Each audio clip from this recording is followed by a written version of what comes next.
الحمد للہ رب العالمین والصلاة والسلام علی اشرف خلق اللہ وسید المرسلین وعلی آلہ وصحبہ اجمعین۔ رب اشرح لی صدری ویسر لی امری واحلل عقدۃ من لسانی یفقہوا قولی۔ اللہم انفعنا بما علمتنا وعلمنا ما ينفعنا وزدنا علما۔ اللہم لا سہل الا ما جعلتہ سہلا وَأَنْتَ تَجْعَلُ الْحَزْنَ إِذَا شِئْتَ سَهْلًا آمین یا رب العالمین۔ امام غزالی رحمہ اللہ کی تصنیف احیاء علوم الدین میں کتاب الصبر والشکر کا ہم سلسلے وار مطالعہ کر رہے ہیں۔ اس کا ایک حصہ صبر کے مباحث پر مشتمل تھا، اس کو ہم نے پڑھ لیا۔ اس کے بعد شکر کا جو پورشن تھا وہ شروع ہوا۔ سب سے پہلے امام صاحب نے شکر کی فضیلت بیان کی نقلی طور پر، یعنی قرآن، حدیث اور اقوال اکابر کے حوالے سے، اور پھر عقلی طور پر کہا کہ بھئی جب تک اس کی ہمیں صحیح معرفت حاصل نہیں ہوگی، اس کی قدر و قیمت کا بھی ہمیں اندازہ نہیں ہوگا۔ تو وہاں سے پھر یہ بحث شروع ہوئی کہ ڈیفینیشن کیا ہے اور حقیقت کیا ہے۔ پھر امام صاحب کی جو ایک ٹپولوجی مستقل چلتی ہے کہ علم سے آغاز ہوگا، پھر ایک حال پیدا ہوگا اور پھر اس سے کچھ عمل پیدا ہوگا۔ تو سب سے پہلے انہوں نے جو اصل اول ہے علم کی بحث اٹھائی،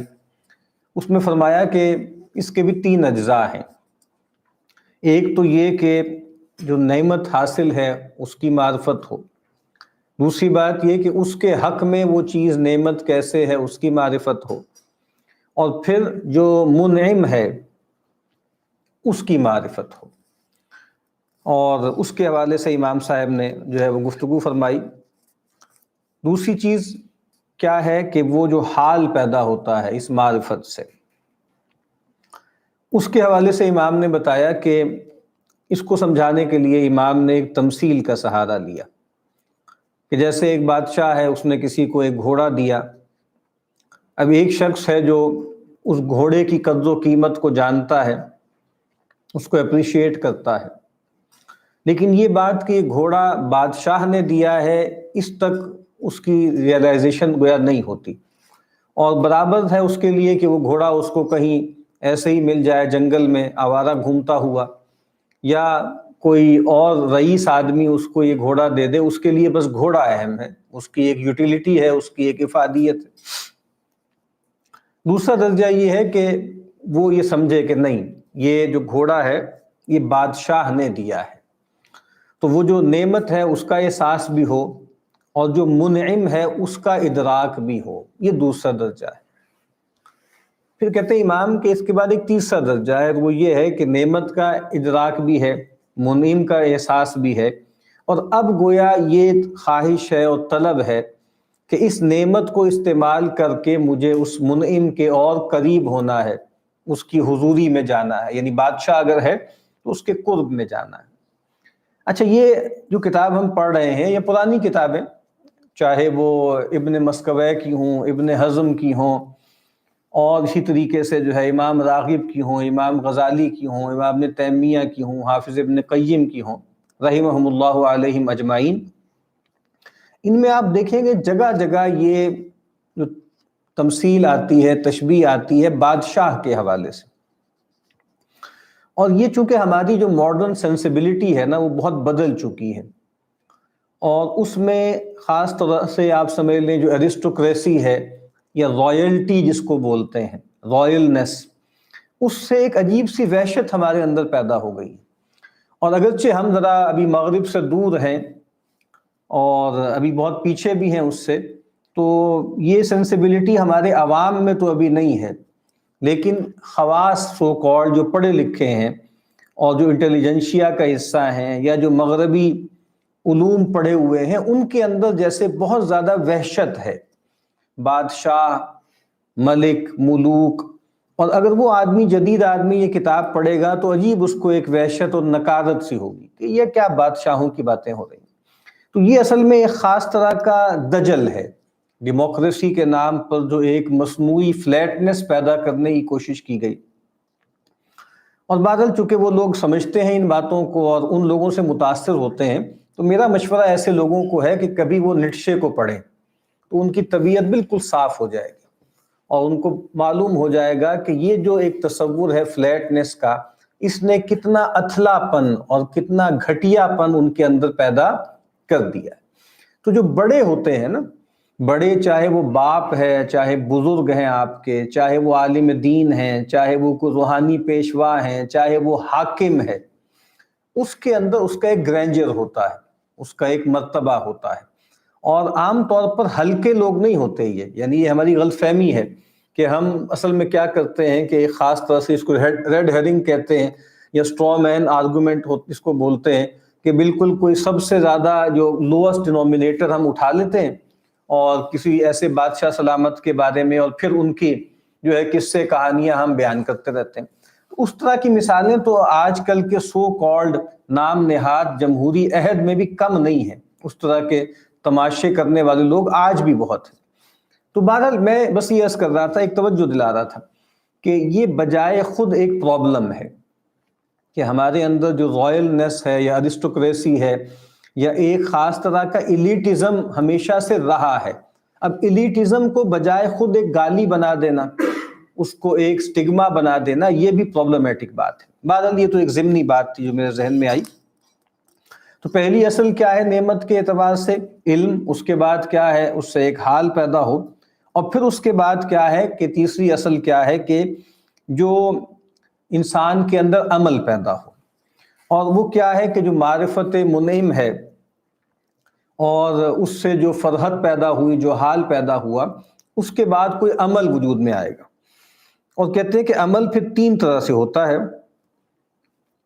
یہ دل سے بھی متعلق ہے، زبان سے بھی ہے، اور جوارح سے بھی ہے۔ تو دل میں کیا ہے کہ انسان کہتے ہیں کہ یعنی اگر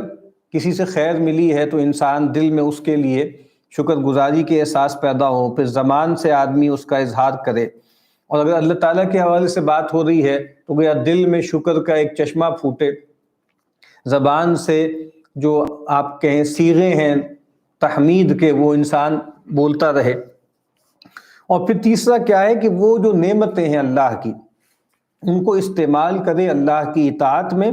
اور ان کو استعمال کرے اللہ کی نافرمانی سے بچنے کے لیے۔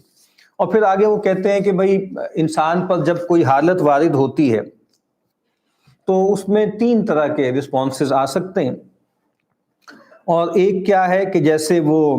کہتے ہیں کہ وہ شکر کرے گا، ایک یہ ہے کہ شکوہ کرے گا، یعنی اس کو اردو میں ہم شکوہ بولتے ہیں، اور تیسرا یہ ہے کہ سکوت اختیار کرے گا۔ تو کہتے ہیں کہ انسان کو جو ہے وہ برائی تو ظاہر شکوہ کی تو اجازت نہیں ہے،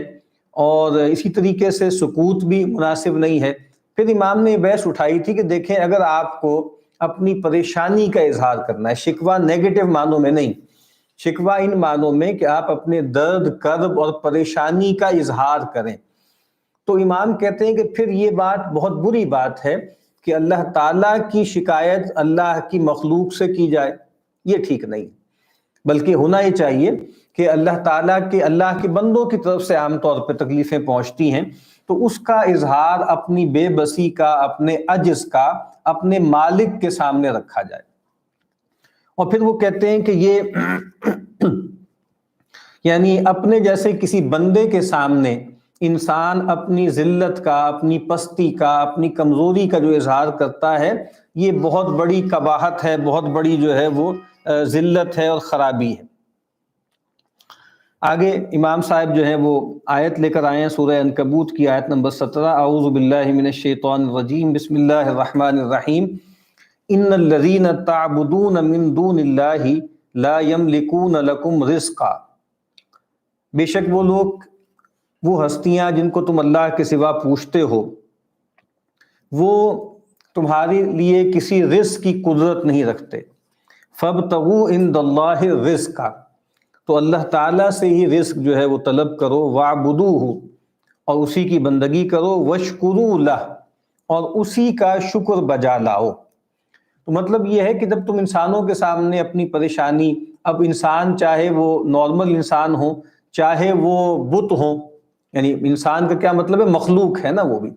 اور ایک تو وہ مخلوق کیا ہیں کہ جو جن کا انہوں نے سمبل بنائے ہوئے ہیں، بت بنائے ہوئے ہیں، اور ایک وہ ہستیاں بھی جن کی وہ علامتیں ہیں۔ یعنی آپ کو معلوم ہے کہ ہندو جو اونچی ذات کے برہمن ہیں وہ یہ بات سن بھی نہیں سکتے کہ ہم مشرک ہیں، وہ تو کہتے ہیں کہ ہم تو موحد کامل ہیں اور ہم تو ایک اللہ کو مانتے ہیں، اور ایک اللہ بھی وہ جو ما ورائے صفات ہے، جو ایک مجرد ذات ہے، ٹھیک ہے۔ اور ان کا تو سب سے اونچا کلمہ بھی یہی ہے نا، وہ جس کو کہا جاتا ہے نیگیٹو تھیولوجی، کہ نیتی بس خدا کے بارے میں بھی ہم سلبی طور پر یہ کہہ سکتے ہیں کہ وہ یہ بھی نہیں، یہ بھی نہیں، یہ بھی نہیں، یہ بھی نہیں، لیکن ایجابی طور پر خدا کیا ہے یہ بھی کہنا ہمارے لیے ممکن نہیں ہے ہمارے لیے۔ تو گویا وہ تو ایک طرح کی، جیسے آپ کہیں نا کہ تعطیل کی طرف چلے جاتے ہیں،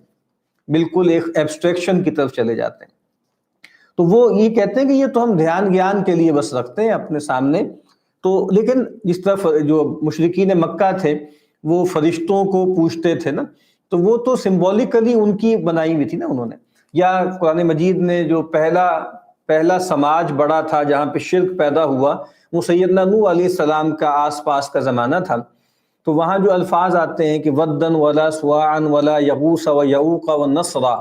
تو عبداللہ ابن عباس رضی اللہ تعالی عنہما فرماتے ہیں کہ اصل میں یہ ان کے نیکوکار لوگ تھے، صالحین تھے، اولیاء تھے، اور بہت زیادہ ان سے، جس کو ہمارے ہاں ایک لفظ بولا جاتا ہے عقیدت، یعنی وینریشن بہت زیادہ تھی۔ تو جب وہ چلے گئے تو پھر گویا ان کی کچھ شبیہیں ہاتھ سے بنائی، پھر آہستہ آہستہ ان کے پورے مجسمے بنا لیے، اور پھر ان کے سامنے ماتھا ٹیکنا شروع کر دیا اور ان کی پوجا شروع کر دی۔ اور یہ لوگ جو بھی ہسٹری آف ریلیجن پر جنہوں نے مغرب میں کام کیا ہے وہ بھی اس کو مانتے ہیں کہ جو بالکل ابتدائی شکلیں تھیں آپ سمجھ لیں پولیتھیزم کی یا پیگنزم کی، وہ اینسیسٹر ورشپ تھی، یعنی وہ اپنے اسلاف پرستی کہہ لیجیے، آبا پرستی تھی۔ تو بہرحال وہ چاہے وہ آبا ہوں، چاہے وہ فرشتے ہوں، چاہے وہ انبیاء ہوں جن کے بت بنائے ہوئے ہیں، تو ظاہری بات ہے نہ وہ بت قادر ہیں، نہ ہی وہ فرشتے قادر ہیں، نہ ہی وہ انبیاء بھی قادر ہیں اللہ سے انڈیپینڈنٹ ہو کر۔ تو کہا کہ اللہ تعالیٰ سے ہی رزق جو ہے وہ طلب کرو اور اسی کی بندگی کرو اور اسی کا شکر بجا لاؤ۔ آگے آیت لے کر آئے ہیں ان الذین تدعون من دون اللہ عباد امثالکم، کیا خوبصورت بات ہے۔ یہ سورہ اعراف کی آیت نمبر 194 ہے کہ بے شک وہ ہستیاں جن کو تم اللہ کے سوا پوچھتے ہو یہ بندے ہیں تمہارے جیسے تم عبد ذلیل ہو یہ بھی عبد ذلیل ہیں، جیسے تم جو ہے تمہاری کوئی پیش اللہ کے سامنے نہیں چلتی، ان کی بھی کوئی پیش اللہ کے سامنے نہیں چلتی۔ ہاں یہ ٹھیک ہے اللہ کے اولیاء ہیں، لیکن قرآن مجید کہتا ہے نا کہ اللہ کا کوئی ولی جو ہے وَلَمْ يَكُنْ لَهُ وَلِيٌّ مِّنَ الذُّلِّ، اس کا کوئی ولی، کوئی دوست اس کی کسی کمزوری کی وجہ سے نہیں ہے، کوئی معاذ اللہ ہینڈی کیپ نہیں ہے خدا کہ اس کو ضرورت ہو کہ اس کے ارد گرد آوان و انصار ہوں، یا اس کے ساتھ کچھ ایسے ایسوسیٹس ہوں، یا آپ سمجھ لیں کامریڈز ہوں کہ جو اس کے ظاہری بات ہے اس کی کاموں میں اس کو ہیلپ آؤٹ کریں، ایسا نہیں ہے۔ تو یہاں پر بھی یہی ہے کہ جس کو بھی تم پکارو گے نا، چاہے وہ فرشتے ہیں، چاہے وہ انبیاء ہیں، چاہے وہ اولیاء ہیں، چاہے وہ صلحاء ہیں، وہ سارے کے سارے تمہارے جیسے بندے ہیں۔ تو کہتے ہیں کہ شکر باللسان جو ہے یہ بھی شکر میں شامل ہے۔ اور روایت کیا گیا کہ ایک وفد جو ہے وہ سیدنا عمر بن عبد العزیز رحمہ اللہ کی خدمت میں آیا، تو ایک لڑکا جو ہے وہ گفتگو اس نے آغاز کی، تو سیدنا عمر نے کہا کہ الکبر الکبر، یہ بلکہ آپ سمجھ لیں کہ نبی اکرم صلی اللہ علیہ وسلم کی ایک حدیث بھی ہے نا اس مضمون کی، کہ نبی اکرم صلی اللہ علیہ وسلم نے فرمایا کہ میں نے خواب دیکھا اور آپ کے ہاتھ میں مسواک تھی، آپ مسواک کر رہے تھے، تو دو لوگ آپ کے سامنے آئے، تو آپ صلی اللہ علیہ وسلم نے اپنی عادت مبارکہ کے مطابق جو مسواک تھی وہ جو چھوٹا تھا ان میں سے اس کو پکڑانی چاہی، تو آپ کو کہا گیا کہ کبر کبر، جو بڑا ہے اس کو دیجئے۔ تو بادل یعنی ایک یہ بھی فرق مراتب ہوتا ہے کہ جہاں پر کہیں کوئی لوگ جائیں اور جا کر کوئی مدعا بیان کرنا ہو کسی وفد کو تو چاہیے یہ کہ بڑے بولیں، یعنی چھوٹوں کی نسبت بڑوں کو بولنا چاہیے۔ ہاں اگر بڑے ہی کسی چھوٹے کے ذمے لگا دیں تو پھر وہ تو ایک ڈیلیگیٹ کر دیا نا انہوں نے۔ اچھا جی، تو سیدنا عمر نے کہا، عمر بن عبدالعزیز نے کہا کہ بھائی بڑا بڑا بولے۔ تو وہ جو نوجوان تھا وہ ذہین فتین تھا، اور لگتا یہ ہے کہ اس کو پہلے سے مینڈیٹ حاصل تھا۔ اس نے کہا یا امیر المؤمنین لو کان الامر بالسن لکان فی المسلمین من ہوا اسن من۔ بہت خوبصورت جواب دیا، بہت وٹی جواب دیا۔ کہا کہ اگر معاملہ جو ہے نا بس عمر پہ چلتا ہے نا کہ زیادہ سن کس کا ہے، زیادہ عمر کس کی ہے، تو پھر مسلمانوں میں کتنے ہی ایسے ہیں جو آپ سے زیادہ عمر کے ہیں۔ تو یعنی ہمیشہ عمر جو ہے وہ فضیلت یا برتری کا سبب نہیں ہوتی، کچھ اور جو ہے وہ پیرامیٹرز بھی ہوتے ہیں۔ تو پھر سیدنا عمر نے کہا کہ ہاں ٹھیک ہے اب بولو، یعنی بولو مطلب کیا ہے، بتاؤ بھائی مدعا کیا ہے۔ اور عام طور پہ جب کوئی وفد وغیرہ آتا ہے تو کچھ مانگیں ہوتی ہیں نا کہ جی ہماری یہ ڈیمانڈز ہیں، جی آپ یہ ڈیمانڈز پوری کریں۔ تو انہوں نے کہا لسنا وفد الرغبہ ولا وفد الرہبہ، کہا کہ ہم نہ تو کوئی رغبت سے آئے ہیں، کوئی لالچ لے کر آئے ہیں، نہ کسی ڈر سے آئے ہیں۔ جئناک نشکرک اما الرغبہ فقد اوصلھا الینا فضلک، جہاں تک رغبت کا معاملہ ہے، لالچ کا، طمع کا، تو کہا کہ جی آپ نے ہم تک اپنا فضل پہنچا رکھا ہے، یعنی جو ہماری آپ سمجھ لیں ڈیو بنتا ہے نا آپ ہمیں دے چکے ہیں، کوئی ہمیں ضرورت نہیں ہے، کوئی اس لحاظ سے ہمیں کچھ درکار نہیں ہے۔ وَأَمَّا الرَّهْبَةُ فَقَدْ آمَنَنَّا مِنْهَا عَدْلَكَ، تو کہا کہ جہاں تک خوف کا تعلق ہے تو کہا کہ آپ کے عدل کی وجہ سے ہم گویا نچنت ہیں، بے خوف ہیں، امن سے ہیں۔ اس کا مطلب یہ ہے کہ نہ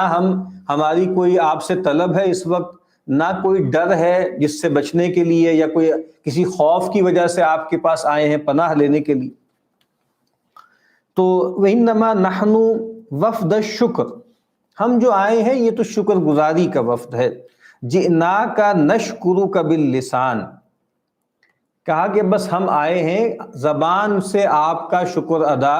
کرنے۔ اور ظاہری بات یہ بھی امتثال امر ہے نا، اللہ کے نبی صلی اللہ علیہ وسلم نے قرآن مجید میں بھی یہ بتایا ہے، یعنی والدین کے حوالے سے ہے نا، جب سیدنا لقمان کی نصائح جہاں پر آئی ہیں تو وہاں اللہ تعالیٰ نے کیا فرمایا، انشکر لی ولوالدیک، کہ شکر بجا لاؤ میرا اور اپنے والدین کا۔ اس سے بھی یہ بات پتہ لگتی ہے کہ ایک ہے حقیقی معاملہ، حقیقی جو منعم ہے وہ تو اللہ ہی ہے، اللہ کے سوا اور کوئی نہیں ہے، لیکن مجازی منعم اور بہت سے ہیں، اور خاص طور پہ والدین، یعنی اللہ تعالیٰ کی جو صفت ہے نا کہ وہ مالک ہے، اور وہ رب العالمین، خالق ہے اور مالک ہے، رب ہے۔ تو یہ تو ٹھیک ہے کہ خالق انسان کا اللہ ہے، لیکن اس دنیا میں اس کی تخلیق کا جو سبب بنتے ہیں وہ والدین ہیں، اس لحاظ سے بھی گویا اللہ کے ساتھ ان کا تذکرہ۔ اور اس میں بھی کوئی شبہ نہیں ہے کہ اصل میں ربوبیت جو ہے وہ تو اللہ کرتے ہیں، اللہ کا سب سے پہلا تعارف بھی، یعنی آپ دیکھیں، یعنی جو پہلے نازل ہوئی ہیں قرآن مجید کی آیت، سب سے پہلے جو عام روایت کے مطابق سورہ الگ کی ابتدائی آیات ہیں، تو وہاں کیا ہے، اقرا بسم ربک الذی خلق۔ پھر اب ہمارے سامنے جو مصحف ہے قرآن مجید، اس کا آغاز کہاں سے ہوتا ہے، الحمدللہ رب العالمین، اور اس مصحف کا اختتام کہاں پر ہوتا ہے، جو ترتیب مصحف ہے سورۃ الناس پہ، قل اعوذ برب الناس۔ تو بہرحال اس کا مطلب کیا ہے کہ یہ جو ربوبیت ہے یہ اللہ تعالیٰ کی صفت ہے، لیکن اس دنیا میں اسباب کے حوالے سے مجازی اعتبار سے والدین ربوبیت کا سب سے بڑا ذریعہ بنتے ہیں۔ یعنی ایک انسان کا بچہ ہے، اگر اس کی کیئر ٹیکنگ نہ کی جائے، چند گھنٹے بھی اگر شاید نہ کی جائے تو وہ ختم ہو جائے۔ تو بہرحال تو یہ بھی میں کہتا ہوں قرآن مجید کا بھی حکم ہے، اور نبی اکرم صلی اللہ علیہ وسلم نے بھی فرمایا ہے کہ من لم یشکر الناس لا یشکر اللہ، کہ جو انسانوں کا شکر ادا نہیں کرتا وہ اللہ کا شکر بھی ادا نہیں کرتا۔ تو کہا کہ ہم تو بس آئے تھے صرف اس لیے کہ زبان سے آپ کو سپاس پیش کریں، زبان سے آپ کا جو ہے وہ شکر ادا کریں، اور اس کے بعد پھر ہم واپس پھر جائیں گے۔ تو وہ کہتے ہیں کہ یہ یہ جو اصول ہے نا یہ شکر کی حقیقت کو کا احاطہ کرتے ہیں۔ اب آگے امام بتاتے ہیں کہ یہ جو مختلف طرح کے اقوال ہم نے شروع میں بھی پڑھے تھے کہ ایک شکر کا مطلب ہوتا ہے کہ منعم کے نعمت کا اعتراف کیا جائے پوری عاجزی کے ساتھ۔ تو اس میں کیا ہوا کہ اور اس کے ساتھ کیا ہے، اس میں گویا یعنی زبان یعنی فعل بھی ہے، عمل بھی ہے اور دل کا حال بھی ہے۔ اور جس نے یہ کہا تھا کہ ان شکر ہوا ثناء علی المحسن بذکر احسانی، کہ شکر نام ہے محسن کی تعریف کرنے کا اس کے احسان کے ذکر کے ساتھ، تو اس نے بس زبان کے عمل کو سمجھا۔ یعنی امام بتانا کیا چاہ رہے ہیں کہ دیکھیں بعض اوقات جو ڈیفینیشنز ہوتی ہیں نا وہ چیزیں جن کی آپ سمجھ لیں کہ حیثیت یا جن کی نوعیت جو ہے وہ احوال کی ہوتی ہے نا، وہ اس میں کوئی ایک ڈیفینیشن نہیں ہوتی۔ یعنی یہ بہت اہم بات ہے۔ ہمارے ہاں جدید دور میں ایک بڑے صاحب علم تھے، انہوں نے ایک بات کہی قرآن مجید کے بارے میں کہ القرآن لا يحتمل الا معنی واحدا، کہ قرآن مجید جو ہے وہ بس ایک ہی معنی کا احتمال رکھتا ہے۔ اس سے پھر ایک پورا اسکول آف تھاٹ پیدا ہوا، انہوں نے ایک خاص طرح کا نظم کا تصور پیدا کیا اور پھر کہا کہ بھائی ہر آیت کا ایک ہی مطلب ہوتا ہے، ایک سے زیادہ مطلب نہیں ہوتا۔ اور پھر انہوں نے کچھ ہمارے جو اکابرین تھے، اسلاف تھے، ان کو ریڈیکیول بھی کیا کہ جناب دیکھیے امام راضی فرماتے ہیں کہ یہ جو ایک آیت ہے اس کے بارے میں 6 اقوال ہیں، اس کے بارے میں 8 اقوال ہیں، اس کے بارے میں 12 اقوال ہیں۔ اس کو اگر آپ نے دیکھنا ہو ایک کنسائز حالت میں تو جو ابن جوزی رحمۃ اللہ علیہ کی جو تفسیر ہے وہ آپ دیکھ لیجیے، تو عام طور پر وہ مختلف جب وہاں پہ الفاظ آتے ہیں یا فریزنگ آتی ہیں تو بتاتے ہیں کہ اس کے بارے میں 4 اقوال ہیں، اس کے بارے میں 3 اقوال ہیں، پھر اس کا بیان کرتے ہیں۔ تو وہ کہتے ہیں کہ جناب یہ عجیب سی بات ہے، قرآن مجید کو تو ایک ہی مطلب ہونا چاہیے۔ تو یہ جو بحث امام یہاں اٹھا رہے ہیں یہ اس سے متعلق ہے کہ بھائی یہ جو اس طرح کی چیزیں ہوتی ہیں، شکر ہے، تقویٰ ہے، ٹھیک ہے، اسی طریقے سے جو ہے اخبات ہے، صبر ہے، ذکر ہے، زہد ہے، تو ان کے بارے میں کوئی ایک تعریف نہیں ہوتی۔ کوئی جو ہے اب جہاں شکر کے والے سے کہہ رہے ہیں، کسی نے صرف اس کا جو پہلا حصہ ہے نا اس پہ فوکس کیا، شکر کرنا زبان سے، کسی نے کہا کہ نہیں شکر بھی کرنا اور جو ہے دل بھی جھکا ہوا ہو، تو اس نے زبان کے ساتھ دل کو بھی شامل کر لیا۔ اور جس نے یہ کہا کہ بھائی ان الشکر هو الاعتکاف علی بساط الشہود بادامت حفظ الحرمہ، کہ شکر نام ہے کہ انسان معتکف ہو جائے کس پر؟ شہود کی بساط پر۔ کس طرح؟ حرمت کی حفاظت کی مداومت کے ساتھ۔ اب یہ بہت پراسرار سی بات لگ رہی ہے، یعنی انسان گویا ہر چیز میں اللہ تعالیٰ کی نشانی دیکھے۔ جو کہا نا کہ ہر ورق دفترست از معرفت کردگار، کہ انسان کے لیے جو ہے ایک ہر درخت کا ہر پتا معرفت کردگار جو ہے اس کا ذریعہ بنے، اور انسان گویا یہ سب کرے حرمت کی حفاظت کے ساتھ۔ وہی بات جو میں نے پہلے کہی تھی کہ کہیں ایسا نہ ہو کہ بڑے بڑے دعوے شروع ہو جائیں جیسے یہود نے کرنا شروع کر دیے۔ تو امام ان کو بیان کر کے کہتے ہیں کہ دیکھیں یہ جو آخری ڈیفینیشن ہے نا یہ گویا شکر کے تمام معانی کو محیط ہے۔ تو اب یہ امام اور بھی کچھ ڈیفینیشن آگے بتائی ہیں، وہ بتانا یہ چاہ رہے ہیں کہ یہ جو اقوال ہوتے ہیں ایک تو مختلف لوگوں پر مختلف حالتیں جو ہیں وہ طاری ہوتی ہیں۔ کسی وقت آدمی جو ہے وہ قبض کی حالت میں ہوتا ہے، کبھی بسط کی حالت میں ہوتا ہے، کبھی اس کا آپ کہہ لیجئے کہ جو شعوری کا پہلو ہے وہ غالب ہوتا ہے، کبھی حضور کا پہلو غالب ہوتا ہے، کبھی وجود کا پہلو غالب ہوتا ہے۔ اس وجہ سے تعریفات جو ہیں وہ مختلف ہو جاتی ہیں، تو اس کو سمجھنا چاہیے۔ اور بعض اوقات امام کہتے ہیں کہ یہ تفاوت جو ہوتا ہے یہ جو سائل ہے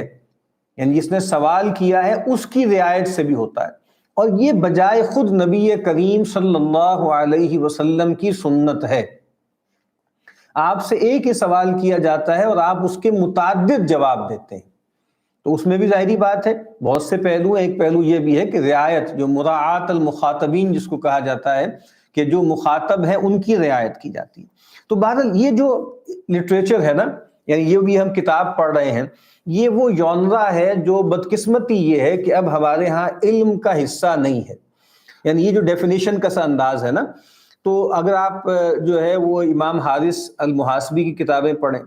پھر آپ رسالہ قشیریہ پڑھیں، کتاب اللمع پڑھیں ابو نصر سراج کی، یا جو ہے وہ کتاب التعارف امام کلابازی کی، یا یہ احیاء علوم الدین ہے، یا آپ کو ہم نے پڑھی تھی نا وہ یعنی حافظ ابن قیم رحمۃ اللہ علیہ نے جو مدارج السالکین جو شرح کی، منازل السائرین کی جو ہے وہ شیخ الاسلام ابو اسماعیل الحروی انصاری کی، تو ان سب میں دیکھیں کہ کیا ہے کہ صبر کے بارے میں کتنے اقوال انہوں نے نقل کیے تھے۔ تو بدقسمتی یہ ہے کہ یہ والا جو سارا آپ سمجھ لیجیے لٹریچر ہے، یہ کم از کم ہمارے ہاں جو اردو سپیکنگ ورلڈ ہے اس میں اس پر التفات بہت ہی کم ہے، اور اسی کی وجہ سے ہماری شخصیتوں میں اور ہمارے ذوق میں ایک پستی اور گھٹیا پن جو ہے وہ پیدا ہو گیا ہے۔ جدید تعلیم میں تو خیر یہ کچھ ہے ہی نہیں، اس میں تو خیر ویسے ہی دین کا کوئی دخل نہیں ہے، لیکن جو روایتی تعلیم ہے، مذہبی تعلیم، اس کا جو نظام ہے اس میں بھی یہ لٹریچر شامل نہیں ہے، اور شاید بہت سے جو اخلاقی یا وجودی بحران کا سامنا کرنا پڑتا ہے بہت سے لوگوں کو، اور جو مدارس کے طلبہ ہیں اور بہت سے ایسے لوگ کے جو علم پڑھتے ہیں، دینی علم پڑھتے ہیں، ان کے ہاں جو بعض اوقات لوگوں کو کچھ کمیاں نظر آتی ہیں، ہو سکتا ہے واللہ عالم اس کا سبب شاید یہ بھی ہو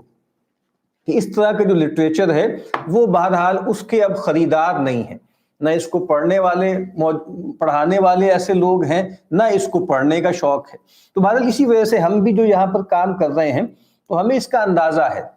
کہ یہ سودا جو ہے کوئی بکنے والا سودا نہیں ہے۔ اور یہ کیا، ابھی میں پچھلے دنوں ایک صاحب کی گفتگو سن رہا تھا، شاید کوئی عرب تھے،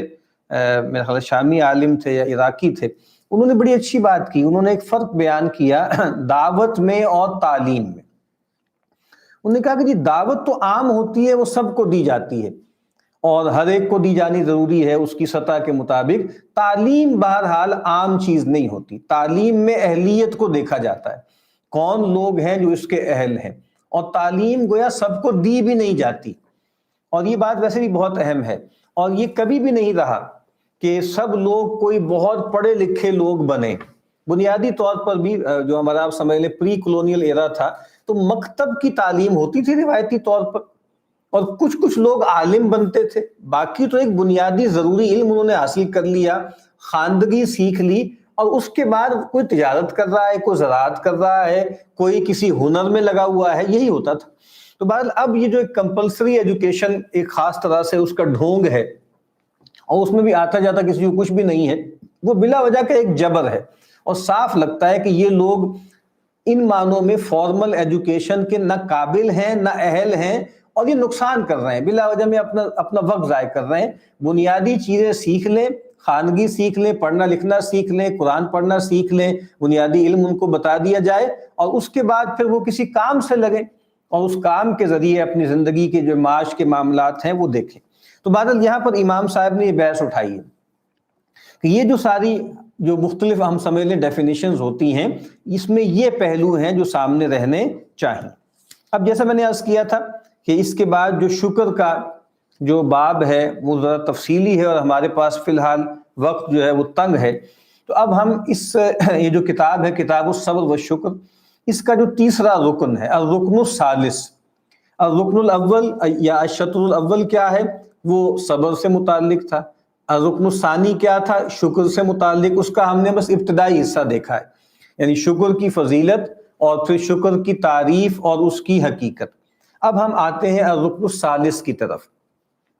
اور وہ کہتے ہیں کہ یہ کیا ہے، فیما یشترک فیہ الصبر والشکر۔ اب اس میں وہ ہم مبحث لے کر آئیں گے کہ جس میں یہ دیکھیں گے کہ صبر اور شکر میں کیا چیزیں مشترک ہیں، وَيَرْتَبِطُ أَحَدُهُمَا بِالْآخَرِ، اور یہ دیکھیں گے کہ ان میں سے ایک دوسرے سے کیسے مرتبط ہے، کیسے جڑا ہوا ہے۔ یہ بات بھی سمجھنے کی ہے کہ علم جو ہے وہ کوئی کھاتا بنانے کا نام نہیں ہوتا کہ جی فہرست سازی آپ بنا لیں، لیجر بنا لیں، جی یہ ہے اور یہ ہے اور یہ ہے اور یہ۔ علم نام ہے، چیزوں کو آپ کو معلوم ہو جائے، پھر اس کا ارتباط واضح ہو جائے، پھر اس کی ہائرارکی واضح ہو جائے، ٹھیک ہے، اس کے اندر فرق مراتب آپ پر ظاہر ہو جائے۔ اب یہاں وہ کہتے ہیں کہ بیان وجہ اجتماع الصبر والشکر علی شیء واحد، اس بات کا بیان کہ صبر اور شکر ایک ہی چیز میں جمع کیسے ہوتے ہیں۔ آگے اب امام کہتے ہیں، ابھی چونکہ بہت طویل پیچھے گفتگو کر رہا ہے نا جو ہم نے سکپ کر دی ہے، کہتے ہیں شاید تم یہ سوال اٹھاؤ کہ جو کچھ تم نے نعمتوں کا تذکرہ کیا ہے، تو اس سے تو یہ بات واضح ہوتی ہے کہ ان للہ تعالی فی کل موجود نعمہ، کہ جو کچھ بھی موجود ہے اس میں اللہ تعالیٰ کی طرف سے نعمت کا پہلو موجود ہے۔ اور اس سے تو ایسا لگتا ہے کہ ان البلا لا وجود لہ اصلا، اس سے تو یہ بات پتہ لگتی ہے کہ بلا یا تکلیف یا پریشانی یا ان معنوں میں آزمائش، اس کا تو کوئی وجود ہی نہیں ہے۔ جب بلا کا وجود نہیں ہے تو فما معنی صبر اذن، تو پھر صبر کا کیا مطلب ہے؟ لیکن صبر تو ایک رسپانس ہے نا، صبر تو ایک بلا، امتحان، تکلیف، پریشانی، مصیبت، یہاں اب وہ صبر، وہ جو تیسرا درجہ ہے نا صبر کا، ایک صبر جو ہے وہ علی الطاعات تھی، ایک صبر عن المعصیہ تھی، اور تیسرا صبر جو عرف عام میں صبر کہلاتا ہے، اس کے حوالے سے کہہ رہے ہیں کہ جب ہر چیز جو ہے نعمت ہی ہے، اور اس کا مطلب ہے بلا کوئی ہوتی ہی نہیں، تکلیف کوئی ہوتی ہی نہیں، تو پھر صبر کے بھی کیا معنی؟ اور کہتے ہیں کہ اگر بلا موجود ہے تو پھر شکر پر بلا کے کیا معنی؟ یعنی جب پیچھے بتایا نا کہ ہر چیز پہ شکر کرنا ہے، تو کہتے ہیں کہ وقد ادعا مدعون انا نشکر علی البلا فضلا عن الشکر علی النعمہ، کہتے ہیں ایسے کچھ دعویٰ کرنے والے ہیں جو کہتے ہیں کہ ہم تو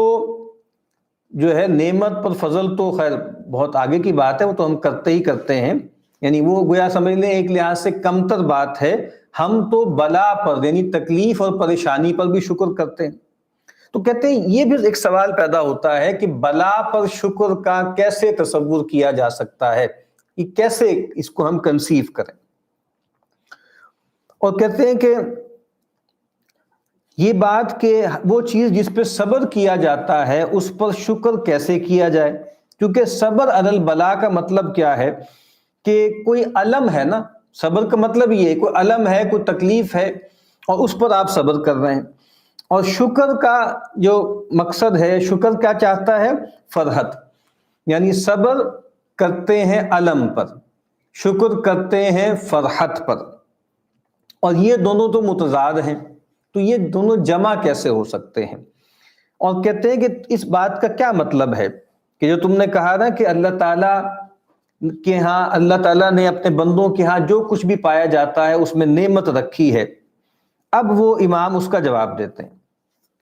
کہتے ہیں فَعْلَمْ أَنَّ الْبَلَا موجود کما أَنَّ النِّعْمَةَ موجودہ، کہتے ہیں کہ جس طریقے سے بلا موجود ہے اسی طریقے سے نعمت بھی موجود ہے۔ یہاں ویسے میں ایک بات عرض کر دوں، یہ مسئلہ بہت مشکل بھی ہے، پرانا بھی ہے۔ وہ جو پرابلم آف ایول ہے نا، اس کی ایک فارمولیشن تو تکلیف اور مصیبت وغیرہ کے حوالے سے ہے نا، ایک اس کی آپ سمجھ لیں تھیولوجیکل مسئلہ بھی ہے، یعنی ڈیوائن لیول پر بھی ایک مسئلہ ہے نا، کہ جب خدا جو ہے وہ خیر ہی خیر ہے تو پھر یہ شر کہاں سے آیا؟ اب یہ ایک دوسرا پہلو ہے، یعنی پہلا مسئلہ تو سبجیکٹ کے حوالے سے تھا نا، یعنی انسان کے حوالے سے تھا کہ بھئی انسان پر تکلیف کیوں آتی ہے۔ اب اگلا سوال یہ ہے کہ بھئی خدا کے اینڈ سے اگر دیکھیں تو خدا اگر خیر ہی خیر ہے تو پھر شر کہاں سے آیا؟ تو آپ کو معلوم ہونا چاہیے اسی فلسفیانہ مسئلے کو ایک طرح سے ٹیکل کرنے کے لیے زرتشتیوں نے، جن کو زوراسٹرینز کہتے ہیں، پارسی بھی جن کو کہا جاتا ہے، انہوں نے گویا خدائی میں دوئی پیدا کر دی، ڈیوینٹی میں دوئی پیدا کر دی، اور انہوں نے کہا کہ بھئی خدا بھی اصل میں دو ہیں، ٹھیک ہے؟ ایک خدا جو ہے وہ خیر کا خدا ہے، یعنی جو ہے یزداں ہے، اور ایک خدا جو ہے وہ شر کا خدا ہے، یعنی اہرمن ہے۔ تو بہرحال یہ بھی ایک مسئلہ ہے نا، اور لیکن ہمیں بھی معلوم ہے کہ ایک ہے ادب۔ ادب تو یہ ہے کہ ہم برائی کو یا تکلیف کو یا پریشانی کو اللہ کی طرف منسوب نہ کریں بلکہ اپنی طرف منسوب کریں، لیکن ایک خاص معنوں میں تو سب کچھ اللہ کی طرف سے ہے نا، ٹھیک ہے؟ وہ جو ہم نے کہا گیا نا کہ ما اصابک من حسنۃ فمن اللہ وما اصابک من سیئۃ فمن نفسک، لیکن ظاہری بات ہے ہمیں پتہ ہے کہ جو کچھ بھی ہے وہ اللہ کی سینکشننگ کی وجہ سے ہی ہے۔ ویسے یہ بھی ذہن منتقل ہوا، آج سورہ کہف لوگ پڑھتے ہی ہیں جمعے والے دن، تو وہاں اگر آپ دیکھیے کئی جگہوں پر اس کو اصل میں یعنی وہ جو باب ہے نا، یہ باب ہے ادب کا. تو ادب کا باب جب کھولتے ہیں نا، یعنی غزالی کھولیں گے یا جو ہے وہ کشیری کھولیں گے یا ابن قیم کھولیں گے، تو وہ بتائیں گے کہ دیکھیں ادب کیسے کیسے قرآن مجید میں مینیفیسٹ ہوتا ہے. اچھا، وہ موسیٰ و خضر کا واقعہ ہے، 3 ایونٹس ہیں نا اس میں. یعنی ایک ایونٹ کیا ہے کہ بھائی وہ ایک کشتی جی تھی، اس کو اترتے وقت اس کا تختہ اکھاڑ دیا. دوسرا یہ ہے کہ ایک بالکل چھوٹے بچے کو جو ہے وہ مار دیا. اور تیسرا یہ ہے کہ بھائی ایک دیوار جو ہے وہ ٹیڑھی ہو رہی تھی، اس کو سیدھا کر دیا، حالانکہ وہ لوگ اتنے جو ہے بے مروت لوگ تھے کہ انہوں نے کھانے کو نہیں پوچھا تھا. اب جب خضر نے بعد میں اس کی وضاحت کی ہے اور بتایا ہے کہ بھائی جو ہے وہ ایسے ایسے معاملہ تھا نا، تو وہاں پر دونوں میں پہلے جو دونوں کیس ہے نا، وہاں نسبت اپنی طرف کی ہے کہ بھائی ہم نے یہ ارادہ کیا، ہم نے یہ چاہا. اور چونکہ وہ نیگیٹو چیزیں تھیں نا، یعنی تختہ کھینچ دینا یہ ایک تخریب ہے، اور بندہ مار دینا، بچہ مار دینا، یہ بھی تخریب ہے. لیکن تیسری میں پازیٹیو چیز ہے، ٹھیک ہے. تو پھر وہاں پر کیا ہے کہ فَأَرَادَ رَبُّكَ، کہ پھر یہ ہے کہ تمہارے رب نے یہ چاہا، ٹھیک ہے، کہ اَن يَبْلُغَا أَشُدَّهُمَا وَيَسْتَخْرِجَا كَنزَهُمَا. پہلے دو میں کیا ہے؟ فَأَرَدْنَا، ہم نے یہ چاہا، کیونکہ ہم کارندے ہیں اللہ کی تکوین کے اور قضاء و قدر کے کارندے ہیں. تو میں بس سمجھانا کیا چاہ رہا ہوں کہ وہاں بھی ادب یہ تھا کہ نیگیٹو چیزوں کو اپنی طرف منسوب کیا، اور جو پازیٹیو چیز تھی اس کو جو ہے وہ اللہ کی طرف منسوب کیا. بس ایک اور مثال بس ذہن میں آ رہی ہے، سیدنا ابراہیم کی جو ہے نا بیان، کہ جب انہوں نے اللہ تعالیٰ کا تعارف کرایا تو وہاں بھی یہی کہا کہ الذی خلقنی فہو یہدین والذی هو یطعمنی وهو یسقین، ٹھیک ہے. اور پھر اس کے بعد کیا ہے؟ وَإِذَا مَرِضْتُ فَهُوَ يَشْفِينِ. تو آپ دیکھیے تخلیق، اہتداء، ٹھیک ہے، اطعام اور کھانا کھلانا، پانی پلانا، یہ سب پازیٹیو چیزیں ہیں، سب اللہ کی طرف منسوب کی. لیکن بیمار ہونا گویا یہ ایک نیگیٹو چیز ہے، اس کو اپنے نفس کی طرف نسبت دی. تو بہرحال یہ ایک اس لحاظ سے بھی ایک مسئلہ ہے. تو اب کہتے ہیں کہ بھائی یہ بات ماننی چاہیے کہ جس طریقے سے بلا موجود ہے جیسا کہ نعمت موجود ہے. اور پھر کہتے ہیں کہ یہ بات کہ نعمت کا اس بات جو ہے وہ یوجب القول باثبات البلا، اور یہ خیال کرنا کہ نعمت کا اس بات جو ہے اس سے جو ہے وہ اس بلا کا اس بات جو ہے وہ نہیں ہو سکتا، اور چونکہ یہ متضاد ہیں، یا یہ ہوگا یا وہ ہوگا. اب امام کہتے ہیں کہ فَفَقْدُ الْبَلَاءِ نِعْمَةٌ وَفَقْدُ النِّعْمَةِ بَلَا. کہتے ہیں کہ بلا کا نہ ہونا نعمت ہے اور نعمت کا نہ ہونا بلا ہے. لیکن ہم یہ بات پہلے کہہ چکے ہیں کہ اب آگے امام ایک بحث اٹھا رہے ہیں نا جو اس سے متعلق ہے، وہ پیچھے کہہ آئے ہوں گے جو ہم نے سکپ کر دیا. کہتے ہیں ان النعمت تنقسم الى نعمت مطلقہ من کل وجہ. اب یہ بہت اہم تقسیم ہے، اس کو توجہ سے دیکھنا چاہیے. کہتے ہیں کہ ہم پیچھے دیکھ آئے ہیں کہ نعمت مختلف قسم کی ہوتی ہے. ایک نعمت مطلقہ ہوتی ہے، ہر لحاظ سے مطلق. اما فی الآخرہ، آخرت کے اعتبار سے نعمت مطلق کیا ہے؟ سعادت العبد بالنزول فی جوار اللہ تعالی. آخرت کے لحاظ سے نعمت مطلقہ کیا ہے؟ آدمی کو سعادت حاصل ہو جائے اور آدمی اللہ تعالیٰ کے جوار میں اس کو جگہ مل جائے. واما فی الدنیا، اور اس میں بھی دیکھیں آخری نعمت ہے یہ، یعنی ایک لحاظ سے تو جنت اللہ کا جوار ہے، لیکن اس میں بھی اللہ کے جوار میں بہت فرق ہے نا. ظاہری بات ہے ہم کنسیو نہیں کر سکتے اس میں سے کسی بھی چیز کو کہ اللہ کی ذات کا لکیل کیا ہے، کوئی ہم نہیں بتا سکتے، دنیا میں بھی نہیں بتا سکتے، جنت میں بھی نہیں بتا سکتے. لیکن وہاں پر بھی اللہ تعالیٰ کی زیارت جو ہے وہ ہر ایک کو ایک جیسی نہیں ہوگی نا. ہو سکتا ہے انبیاء کو ہر وقت میسر ہو یا ان کی فریکوینسی بہت زیادہ ہو، اولیاء کو اس سے کم ہو، عام صالحین کو اس سے کم ہو، واللہ عالم. تو کہتے ہیں لیکن بادل سب سے اونچا مرتبہ کیا ہے کہ آدمی اللہ کے جوار میں پہنچ جائے. کہتے ہیں وَأَمَّا فِي الدُّنْيَا، اسی لیے وہ عربی زبان کا ایک ہے نا محاورہ کہ الجار قبل الدار. الجار کئی مطلب ہیں اس کے، لیکن اس کا ایک صوفیانہ مطلب یہی ہے کہ پڑوسی کو دیکھو گھر سے پہلے. یعنی جنت گھر ہے نا، تو جنت کی تمام نعمتیں جو سب بیان ہوئی ہیں قرآن مجید میں، وہ اللہ تعالیٰ کی رؤیت کی نعمت کے سامنے ہیچ ہیں، اس سے بہت کم تر ہیں۔ تو بہرحال کیا ہے، الجار قبل الدار، سب سے اہم بات تو یہ ہے کہ اللہ کا جوار حاصل ہو جائے۔ تو کہتے ہیں نعمت مطلقہ آخرت میں اس کی مثال کیا ہے کہ انسان اللہ کا قرب حاصل کر لے۔ واما فی الدنیا، دنیا میں نعمت مطلقہ کیا ہے؟ فکل ایمان و حسن الخلق وما یعین علیہما، تو ایمان اور حسن خلق اور جو چیزیں ان دونوں میں معین ہیں، یعنی ایمان میں اعانت کرنے والی ہیں اور جو ہے وہ حسن خلق میں کرنے، یہی دو چیزیں ہیں نا، ایمان اور حسن خلق۔ یہاں امام صاحب نے اعمال صالحہ کا عنوان کیا قائم کیا؟ حسن خلق، یعنی کچھ ماننا ہے، جاننا ہے، اور کچھ کرنا ہے، بننا ہے۔ تو گویا ایمان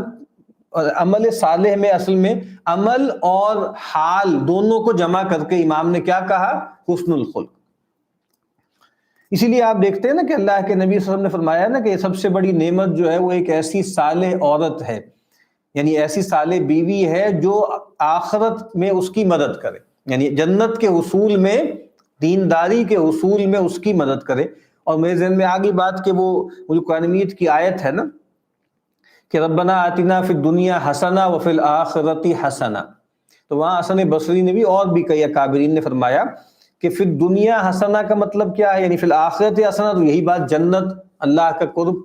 فی الدنیا حسنہ کہتے ہیں العلم والعبادہ، علم اور عبادت، یہ چیزیں بھی کیا ہیں؟ اسی گول کو اچیو کرنے کے لیے ایک مین ہے۔ اور گول کیا ہے؟ گول تو اصل میں وہی ہے کہ اللہ تعالیٰ کی رؤیت، اللہ کی زیارت اور اللہ کی جو ہے وہ رضا حاصل کرنا۔ تو یہ کہتے ہیں یہ کیا ہے؟ یہ نعمت مطلقہ ہیں۔ اس کی دو مثالیں دی، ایک مثال دی آخرت میں اور ایک مثال دی دنیا میں۔ پھر کہتے ہیں نعمت مقیدہ، اور ایسی نعمتیں جو مقید ہیں، من وجہ دون وجہ، ایک پہلو سے نعمت ہے، دوسری پہلو سے نعمت نہیں ہے۔ مثال کے طور پہ کل مال الذی یصلح الدین من وجہ ویفسدہ من وجہ، مال، مطلق مال نعمت نہیں ہے۔ کہتے ہیں کوئی کسی پہلو سے یہ مال جو ہے وہ دین کو سپورٹ کرتا ہے۔ اللہ کے نبی نے فرمایا نا کہ نعم المال الصالح للرجل الصالح، لیکن یہی مال کرپٹ بھی کرتا ہے آدمی کو، اس کے دینداری کو خراب بھی کرتا ہے۔ تو اسی طریقے سے کہتے ہیں کہ بلا بھی جو ہے وہ بھی دو طرح سے ہے، مطلق اور مقید۔ جو مطلق بلا ہے نا وہ کیا ہے؟ فی الآخرہ، وہ کیا ہے؟ فالبعد من اللہ تعالی، اللہ تعالیٰ سے بعد، اللہ سے دوری، اما مدتن و اما ابدا۔ کیا خوبصورت بات ہے، یہ دوری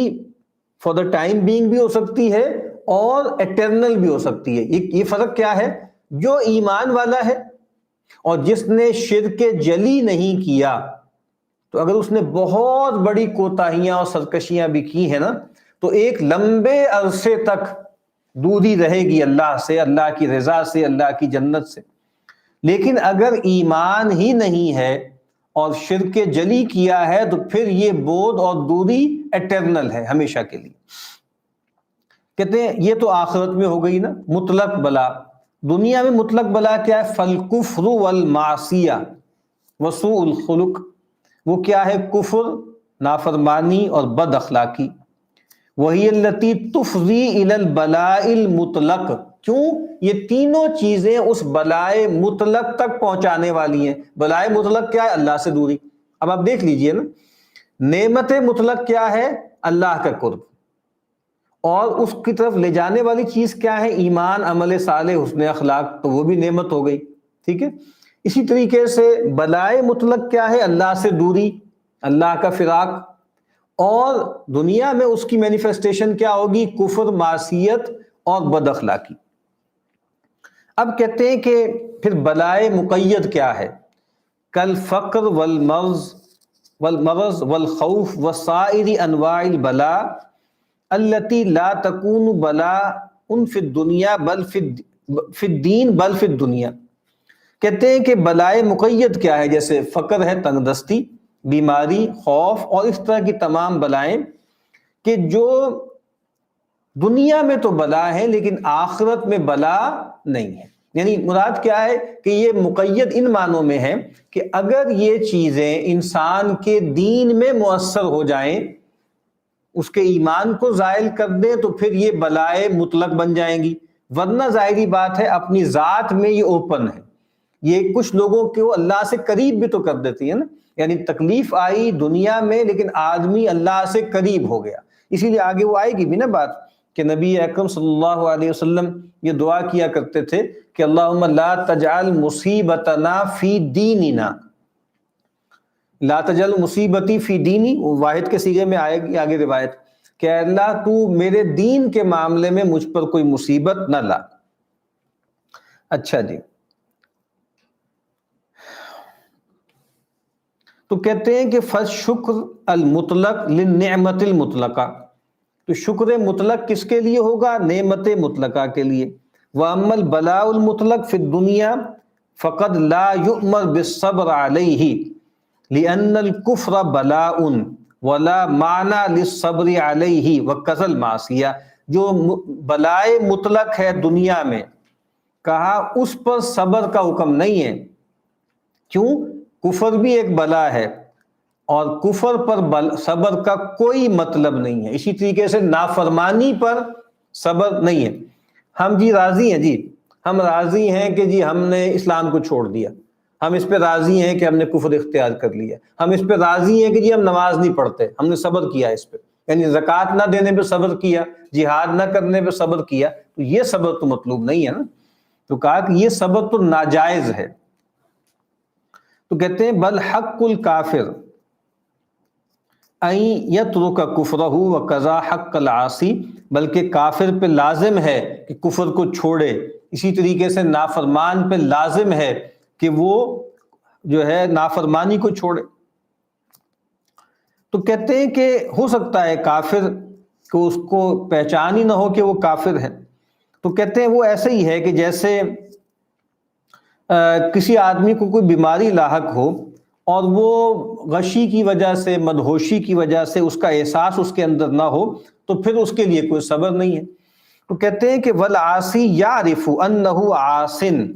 فعلیہ ترک المعصیہ، جو گناہ گار ہے، جو پہچانتا ہے کہ وہ گناہ گار ہے، اس پہ لازم ہے کہ وہ معصیت کو ترک کرے۔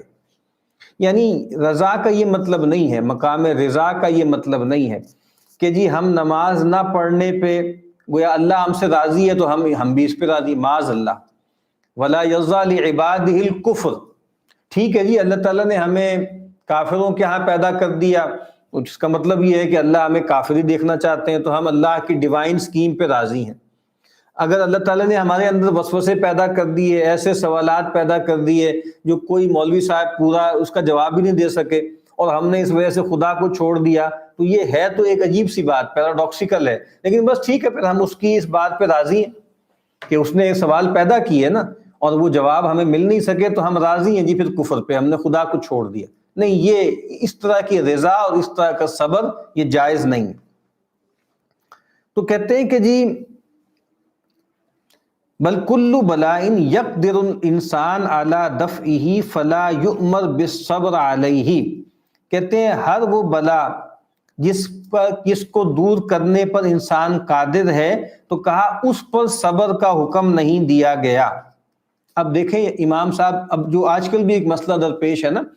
کہ بھائی یہ جو بیماری ہے، تکلیف ہے، تو کیا احتیاط کی جائے نہ کی جائے، یا بیماری آ جائے تو صبر کر لیا جائے، تو یہ اس سے بھی متعلق ہے یہ بات کہ بھائی جو ضروری بات کہی گئی ہے، اور جو ایسے لوگ کہ جو صالحین ہیں، نیکوکار ہیں، وہ بتا رہے ہیں کہ بھئی ایسی ایسی احتیاط کرنی چاہیے، تو اس کے بارے میں بلا وجہ میں وہم میں پڑ جانا اور توکل کا کوئی عجیب و غریب تصور قائم کر لینا کہ کوئی آدمی یہ کہے کہ بھائی روٹی سے جو ہے وہ بھوک مٹتی ہے اور روٹی کمانے کے لیے محنت کرنی پڑتی ہے، لیکن جی ہم تو صبر کرتے ہیں، اس پہ توکل کرتے ہیں، اور اگر اللہ کی مرضی ہوگی تو روٹی کھا لیں گے، اگر اللہ کی مرضی نہیں ہوگی تو روٹی نہیں کھائیں گے، اس وجہ سے ہم کام بھی نہیں کرتے۔ تو یہ کوئی صبر نہیں ہے، نہ یہ کوئی رضا ہے۔ اب آگے امام مثال دے رہے ہیں، کہتے ہیں فلو ترک الانسان الماء مع طول العطش حتی عظم تألمہ فلا یؤمر بالصبر علیہ، اگر کوئی آدمی طویل جو ہے پیاس کے باوجود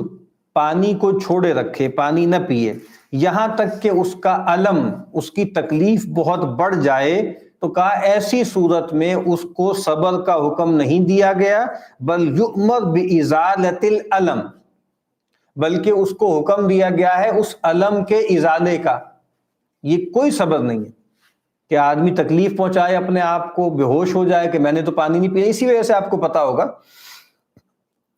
کہ چونکہ بر صغیر کی جو تاریخ تھی اور اس میں جو آزادی کی جد و جہد تھی، اس میں مسلمان اور ہندو مل جل کے کام کر رہے تھے، جو استخلاص وطن جس کو کہا گیا، سبھی کام کر رہے تھے۔ اور ایک بڑے لیڈر ہندوؤں کے جو تھے گاندھی جی تھے، انہوں نے بارہا ایک سمجھ لیں کہ ایک ٹیکنیک استعمال کی ہے احتجاج کی، جس کو کہا جاتا ہے مرن برت، یعنی روزہ رکھ لے آدمی، کھائے پیے نہ، یہاں تک کہ جان دے دے۔ اس سے ہمارے یہاں بھوک ہڑتال کا ایک تصور پیدا ہوا۔ تو اس وقت بھی یہ سوال اٹھا تھا کہ بھئی اس کی شرعی حیثیت کیا ہے، کہ اگر کوئی آدمی کسی بھی مسئلے پر بھوک ہڑتال کر دے اور مر جائے تو کیا یہ جائز ہے اس کے لیے؟ کیا یہ خودکشی نہیں ہوگی؟ کیا یہ حرام موت نہیں ہوگی؟ تو بہرحال یہ بھی یہیں سے بات پھوٹی ہے کہ ایک آدمی کو اگر کوئی مسئلہ ہے اور وہ اس کو دور کرنے پہ قادر ہے اور وہ نہیں کرتا، تو پھر یہ شاید اس کی پکڑ ہو جائے۔ اور یہاں تک بھی شاید آگے وہ امام نے نقل کیا ہے کہ نہیں نقل کیا، یعنی یہ بھی بحثیں ہیں فقہ کے اندر، جو قرآن مجید میں آیا ہے نا کہ انسان اگر مستر ہو جائے، ٹھیک ہے، تو انسان جو ہے وہ لحم خنزیر یا مردار بھی کھا سکتا ہے۔ تو یہ بحثیں ہیں کہ اگر کوئی آدمی جو ہے اس کے لیے لحم الخنزیر یا مردار اویلیبل تھا اور اتنی کھا کے سد رمق کے لیے اپنی جان بچا سکتا تھا، اور اس نے جان نہیں بچائی، تو ہو سکتا ہے اللہ کے یہاں پکڑا جائے اور خودکشی کا مرتکب جو ہے وہ سمجھا جائے۔ بہرحال تو کہتے ہیں کہ انما الصبر علی علم لیس الی العبد ازالتہ، کہا کہ صبر تو دیکھیں اس علم پہ کرنا ہے جس کے ازالے کا انسان کے پاس کے ازالے کی کوئی قدرت نہ ہو۔ دیکھیں ایک ہوتا ہے کہ ایک آدمی بہت زیادہ حساس نہیں ہے، بے پرواہ ہے، تکلیف اٹھا لیتا ہے، علاج بس تھوڑا بہت کرواتا ہے، بہت زیادہ پین نہیں لیتا، یہ گناہ نہیں ہے۔ لیکن ایک بات کہ انسان جو ہے وہ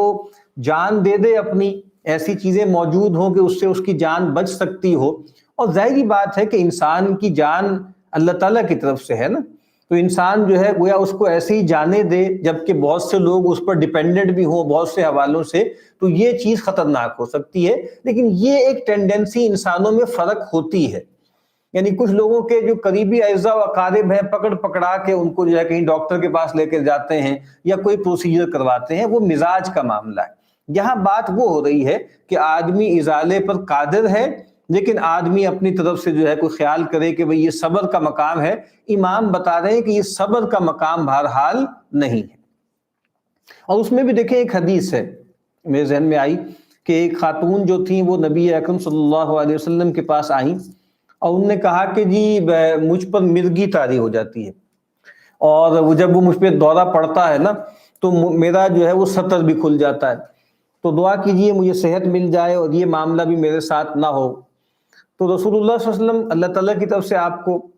وحی تھی یا آپ کو کچھ اندازہ تھا کہ یہ لا علاج مرض ہے، یہ لا علاج مرض ہے؟ تو کہا کہ دیکھو میں دونوں آپشنز ہیں، اگر تم کہو تو میں دعا کرتا ہوں اور اللہ تعالیٰ تمہیں شفا دے بھی دیں گے، اور دوسرا طریقہ یہ کہ تم صبر کر لو اور تمہیں جنت مل جائے۔ انہوں نے کہا کہ جی ہاں یہ تو بہت ہی اچھا سودا ہے، تو میں صبر کرتی ہوں تاکہ مجھے جنت مل جائے۔ اور یہ کہا کہ جی اللہ کے نبی اس کے لیے دعا کیجئے، تو اللہ کے نبی نے اس کے لیے دعا کر دی کہ جب کوئی ایسا معاملہ ہو تو ان کا سطر جو ہے وہ نہ کھلے اور ظاہر بے پردگی نہ ہو۔ اب یہ بھی ایک خاص صورتحال کی بات ہے نا، یعنی ورنہ دعا بھی ایک تدبیر ہے نا، اس طرح دوا ایک تدبیر ہے، دعا بھی ایک تدبیر ہے۔ تو گویا وہاں پر اللہ کے نبی صلی اللہ علیہ وسلم نے وہ دعا بھی نہیں کی، اور شاید اللہ کے نبی کو شاید کہ یقیناً یہ بات معلوم تھی کہ یہ بات شاید ہونے والی نہیں ہے، اور اگر ہو بھی جائے گی تو اس کے لیے خاص اللہ تعالیٰ کے معاملات ہوں گے، تو بجائے اس کے کہ وہ اس خلجان میں رہے، اس کو اس سے فارغ کر دیا جائے۔ اسی طرح بہت سے جو فزیشنز ہیں نا، وہ بھی سمجھدار ہیں، وہ جب آپ جاتے ہیں تو وہ ان کو یا لواحقین کو بتا دیتے ہیں کہ بھائی نہیں اب یہ 4th سٹیج ہے اور ٹیومر اتنا بڑھ گیا ہے، بس آپشنز تو ہیں، آپ ریڈیشن کروا لیں، آپشن تو ہیں، آپ جناب فلاں کام کرا لیں، لیکن ایک بہتر طریقہ یہ ہے کہ بس آپ چھوڑ دیں اور بس کچھ پین ریلیف کے معاملات کرتے جائیں، اور ان معنوں میں علاج کی طرف آپ نہ جائیں۔ تو یہ خاص صورتحال ہے جس کا بیان ہے۔ اچھا جی، تو وہ کہتے ہیں کہ جی یرجع الصبر فی الدنیا الی ما لیس ببلاء مطلق، تو کہتے ہیں کہ صبر کا جو معاملہ ہے نا، جو دنیا میں ہوتا ہے وہ اس کی طرف، اس بلا کی طرف ہوتا ہے جو مطلق نہیں ہے، بل یجوز ان یکون نعمتا من وجد فلذلک یتصور ان یجتمع علیہ وظیفۃ الصبر والشکر۔ تو کہتے ہیں کہ بعض اوقات ایسا ہو سکتا ہے کہ کوئی چیز جو ہے وہ جو صبر کرنا ہے نا، وہ ایک پہلو سے نعمت بھی ہو، تو گویا اس شخص کے حق میں صبر اور شکر دونوں جمع ہو جاتے ہیں۔ اب کہتے ہیں فإن الغنا مثلا یجوز ان یکون سببا لہلاک الانسان، کہ جو غنا ہے، غنا کا مطلب ہے مالداری، تونگری، یہ ذریعہ بن جاتا ہے انسان کی ہلاکت کا، کہ اس کے مال کی وجہ سے لوگ اس کو قتل کر دیتے ہیں، اور اس کو قتل کر دیتے ہیں، اس کی اولاد کو قتل کر دیتے ہیں۔ کہا صحت بھی ایسے ہی ہے کہ صحت کی وجہ سے بعض اوقات آدمی جو ہے وہ تکلیف اٹھاتا ہے۔ فما من نعمت من هذه النعم الدنیویہ الا ویجوز ان تصیر بلا، کہتے ہیں دنیا کی جتنی بھی نعمتیں ہیں نا، ان سب میں یہ پوٹینشل ہے کہ وہ بلا میں تبدیل ہو سکتی ہیں۔ اور کہا کہ فَكَذَلِكَ مَا مِن بَلَاءٍ إِلَّا وَيَجُوزُ أَن يَصِيرَ نِعْمَةً، کہتے ہیں اسی طریقے سے کوئی بلا، کوئی تکلیف، کوئی پریشانی ایسی نہیں ہے مگر یہ کہ جو کنورٹ نہ ہو سکے نعمت، یعنی بلا، اس پہ آپ نے صبر کیا تو کیا ہو گیا؟ وہ نعمت بن گئی۔ نعمت آپ نے اس پہ شکر نہیں کیا، وہ بلا بن گئی۔ یہ اس طرح کے اقوال بزرگوں سے عام ملتے ہیں کہ بھائی وہ معصیت جو تمہارے اندر شکستگی پیدا کرے اور تمہارے اندر رجوع پیدا کرے، وہ اس نیکی سے بہتر ہے جو تمہارے اندر کوئی غرہ اور تکبر پیدا کرے۔ معصیت کی نا تو وہ بلا تھی نا، لیکن آدمی کو چیتا ہوا، آدمی پلٹ آیا اور وہ اس کے لیے بلیسنگ بن گئی۔ ایسی توبہ کی، وہ حدیث آپ نے سنی ہوگی کہ وہ جو آئی ہیں خاتون اور بار بار اپنے آپ کو پیش کیا، اور جب وہ سارا معاملہ ہوا، وہ صحابی بھی آئے، تو جب یہ سارا معاملہ ہونے لگا تو کسی نے جب رجم کیا جا رہا تھا تو کوئی سخت جملہ کہہ دیا، اللہ اس کو رسوا کرے، یا کوئی ایسی بات۔ تو اللہ کے نبی نے کہا کہ نہیں، یہ مت کہو، اس نے ایسی توبہ کی ہے کہ اگر مدینہ والوں میں 70 لوگوں میں تقسیم ہو جائے تو ان سب کی مغفرت ہو جائے۔ تو اب وہ بدکاری کبیرہ گناہ ہے، ایسا گناہ ہے کہ جس کی بدلے میں جان لی جائے گی، یعنی اگر بدکاری کرنے والا مرد اور عورت جو ہے وہ شادی شدہ ہے نا، تو قتل ہے نا اس کی سزا، اور قتل بھی بہت ہی زیادہ آپ سمجھ لیں کہ اذیت ناک انداز میں، لیکن اس کی آپ دیکھیں کتنی بڑی بلیسنگ بن گئی۔ تو بلیسنگ بن گئی کہ وہ اللہ کے ہاں انتہائی اونچا مرتبہ حاصل کر لیا۔ اور اس کے برعکس کوئی نیکی، کوئی خیر کا کام، کوئی چیریٹی یا کوئی بھی فضیلت اگر انسان کے اندر تکبر پیدا کر دے، انسان کے اندر جو ہے وہ عجب پیدا کر دے، تو وہ فیٹل ہو جاتی ہے اس کے لیے۔ تو وہ یہی کہہ رہے ہیں کہ فَرُبَّ عَبْدٍ تَكُونُ الْخِيَرَةُ لَهُ فِي الْفَقْرِ وَالْمَرَضِ، کہتے ہیں کہ کتنے ہی بندے ایسے ہوتے ہیں کہ ان کے لیے فقر اور مرض ہی بہتر ہے۔ وَلَوْ صَحَّ بَدَنُهُ وَكَسُرَ مَالُهُ لَبَطَرَ وَبَغَى، اگر ان کا بدن بھلا چنگا ہو جائے اور ان کا مال زیادہ ہو جائے، وہ شیخی کریں گے اور بغاوت اختیار کریں گے۔ ایک روایت ہے، کئی کتابوں میں نقل ہوئی ہے، سند کے اعتبار سے کوئی مضبوط روایت نہیں ہے، لیکن بہرحال نقل کئی جگہ ہوئی ہے کہ حدیث قدسی ہے وہ، کہ اللہ تعالیٰ فرماتے ہیں کہ میرے کچھ بندے ایسے ہیں کہ جن کے لیے فقر ہی مناسب ہے، اگر میں ان کو مالدار کر دوں تو وہ سرکش ہو جائیں گے، اور میرے کچھ بندے ہیں جن کے لیے تمنگری ہی ٹھیک ہے، وہی مناسب ہے، اگر وہ فقیر ہو جائیں گے تو وہ جو ہے وہ مجھے چھوڑ دیں گے۔ اسی طرح اللہ کے نبی نے یعنی حدیث قدسی کے طور پہ بتایا، یہی پیر صحت اور مرض کے اعتبار سے بھی، یعنی غنا اور فقر کے اعتبار سے، اور مرض اور صحت کے اعتبار سے، تو یعنی دونوں صورتوں میں اللہ تعالیٰ کی بھی اپنی ایک سکیم ہے نا، اس کو سامنے رکھنا چاہیے۔ ابھی یہ مضمون جو ہے انشاءاللہ آگے چل رہا ہے۔ وآخر دعوانا الحمد للہ رب العالمین۔